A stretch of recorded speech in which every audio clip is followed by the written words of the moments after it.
অনেকে আহত হয়েছেন। আমি এই ঘটনায় গভীরভাবে মর্মাহত। নিহতদের পরিবারের প্রতি আমার সমবেদনা জানাচ্ছি।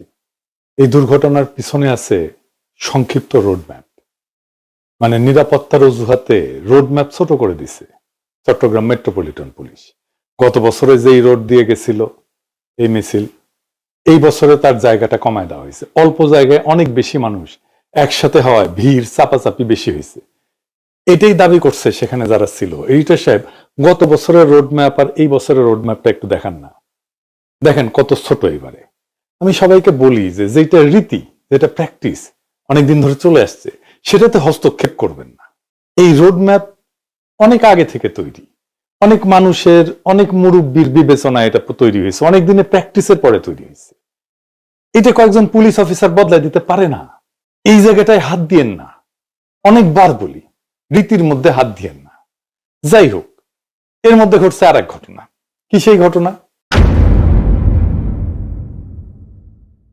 সকালে হাটহাজারী মাদ্রাসার সামনে দিয়া জসনে জুলুসের আসা গাড়ি লক্ষ্য করে পানি ছুড়ে মারার অভিযোগ ওঠে। এই ঘটনাকে কেন্দ্র করে সামাজিক যোগাযোগ মাধ্যমে মাদ্রাসাকে উদ্দেশ্য করে অশালীন পোস্ট দেয় এক যুবক। এই নিয়ে হাটহাজারী অঞ্চল রণক্ষেত্রে পরিণত হয়। ওই ছেলেকে গ্রেপ্তার করা হয়েছে। সে প্রকাশ্যে ক্ষমাও চাইছে। শোনেন। আসসালামু আলাইকুম। আমি ছোট মানুষ, আমার বয়স হচ্ছে 20 বছর। আমি না জেনে লেখা করে ছবি আপলোড দিয়েছি। আমি সবার কাছে প্রার্থনা করতেছি, সবাই আমাকে ক্ষমা করে দেবেন। তাও সংঘাত ছড়ায় পড়ছে। আমি যখন রেকর্ড করি সেই সময় হাটহাজারী মাদ্রাসার শিক্ষক এবং সেনাবাহিনীর তৎপরতায় হাটহাজারীর পরিস্থিতি নিয়ন্ত্রণে আসছে। গুরুতর আহত 20 জন ছাত্রকে চট্টগ্রাম মেডিকেল কলেজে পাঠানো হয়েছে। হাটহাজারী উপজেলা স্বাস্থ্য কমপ্লেক্সে আউটডোর সহ প্রায় 1.5 শতাধিক আহত ওইখানে চিকিৎসা নিয়েছে। ভয়াবহ অবস্থা। আজকে হাটহাজারী মাদ্রাসায় পরীক্ষা নেওয়ার কথা ছিল, সেই পরীক্ষা স্থগিত করা হয়েছে। আমরা সবাই দোয়া করি সৃষ্টিকর্তা যেন সবাইকে পরিপূর্ণ সুস্থতার সাথে দীর্ঘ নেক হায়াত দান করেন। এই সংঘাতের ঘটনাটা পূর্ব পরিকল্পিত। পতিত আওয়ামী লীগের উস্কানি এবং সরাসরি অংশগ্রহণে এই ঘটনা ঘটছে। দেখেন, গাড়ি কলের লোক এসে নামতেছে হাটহাজারী মাদ্রাসার সামনে, আক্রমণ করবে হাটহাজারী মাদ্রাসা।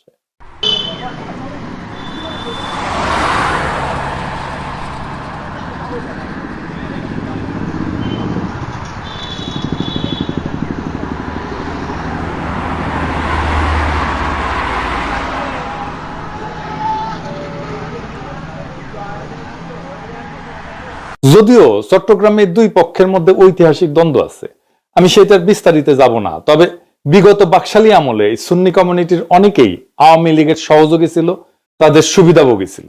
এই হাটহাজারী ঘটনার পরে আপনি দেখেন হারুন ইজার সহ দায়িত্বশীল অনেকেই খুব সুন্দরভাবে দুই পক্ষকে শান্ত থাকার অনুরোধ জানাইছে। কিন্তু এই আলাউদ্দিন জেহাদি নামে এক লোক যে নাকি ওয়াজ করে, দেখলাম দ্রুত হাটহাজারী বাস স্ট্যান্ডে যেতে উস্কানি দিচ্ছে যেন ওইখানে যে হামলা করা হয়। এইরকম কোন একটা দাঙ্গার ঘটনায় যারা পরিস্থিতি শান্ত না করিয়া উস্কানি দিতে বলে, তাদের উদ্দেশ্য খারাপ। আমি মাদ্রাসা থেকে তথ্য পাইছি ছাত্রলীগ আওয়ামী লীগ একসাথে আসছে হামলা করতে। এই যে আলাউদ্দিন জেহাদি যে ডাক দিচ্ছে সবাইকে, সে আসলে কে? আসেন একটু দেখি। সে একজন আওয়ামী লীগার। সে বলতেছে হাসিনার জন্যই ওয়াজ করতে পারতেছেন আপনারা। শুনেন। বঙ্গবন্ধু কন্যা আজকে আসে বিদায় তোমরা শান্তি মতো যেখানে খুশি ওখানে মাহফিল করতে পারতেছ। আবার বলে 1000 বছরের শ্রেষ্ঠ বাঙালি বইলে মুজিব বন্দনায় কাইট হয়ে পড়ে যায়। শুনেন। 1000 বছরের শ্রেষ্ঠ বাঙালি, বীর বাঙালি বঙ্গবন্ধু শেখ মুজিবুর রহমান, তিনিও কিন্তু সুন্নি ছিল, ওয়াহাবি না। সে কিছুদিন আগে বলছিল যে প্রফেসর ইউনূস ইসরায়েলকে টাকা দিচ্ছে, সেটা আবার আওয়ামী লীগ ছড়াইছে অনলাইনে। দেখেন, প্রধান উপদেষ্টা প্রেস উইংকে সেটা বিবৃতি দিয়ে প্রতিবাদ করতে হয়েছে।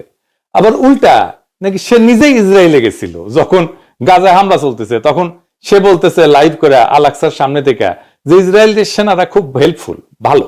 দেখেন, সেটা নিয়ে নিউজও হয়েছিল, অনেকে সেই সময় তার গ্রেপ্তারও চাইছিল।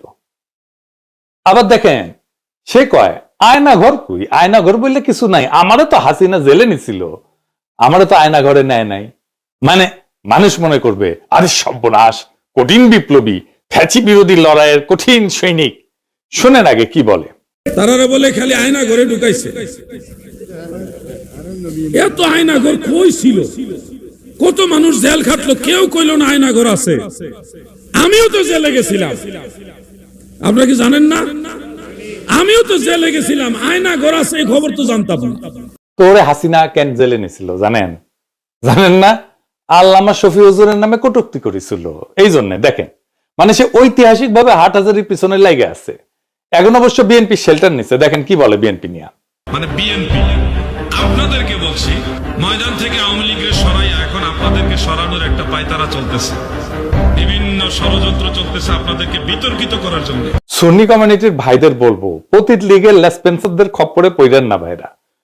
আলাউদ্দিন জিয়াদির কার্যক্রম এভাবে সামনে আসবে, আজ হোক কাল হোক। সে কে মানুষ জানতে পারবে। চট্টগ্রামে এবারের জশ্নজুলিসে এনসিপি, জামাত, বিএনপি, আপ বাংলাদেশ সবাই অংশ নিছে। খুবই ভালো হয়েছে এটা।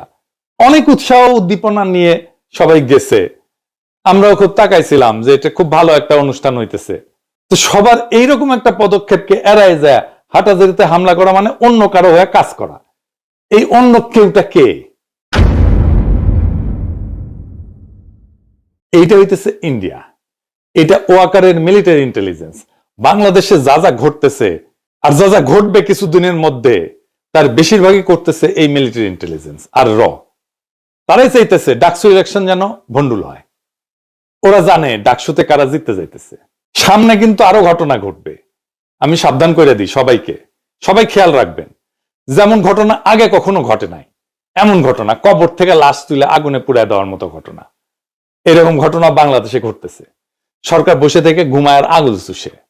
স্থানীয় মুসলমানদের দিনের পর দিন প্রতিবাদ সেনাও কিছু করে না, সেজন্য এরকম ঘটনা ঘটতে পারে। চট্টগ্রাম ইউনিভার্সিটিতেও দেখলেন কি লঙ্কা কাণ্ড ঘটে গেল।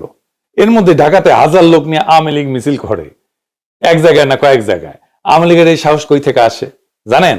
বিএনপি এই সাহস দেয়। সেই জন্যই মার্কা মারা আওয়ামী লীগেরা ডাকসুতে বিএনপি কে ভোট দেওয়ার জন্য ক্যাম্পেইন করে। দেখেন, আবার আসিফ বলতেছে যে যারা ডিসেম্বরে নির্বাচন চাইছিল তারাই নির্বাচন পেছানোর ষড়যন্ত্র করতেছে। দেখছেন, বাংলাদেশের এই অনিশ্চিত অবস্থার জন্য প্রফেসর ইউনূসের সরকারের যথেষ্ট দায় আছে।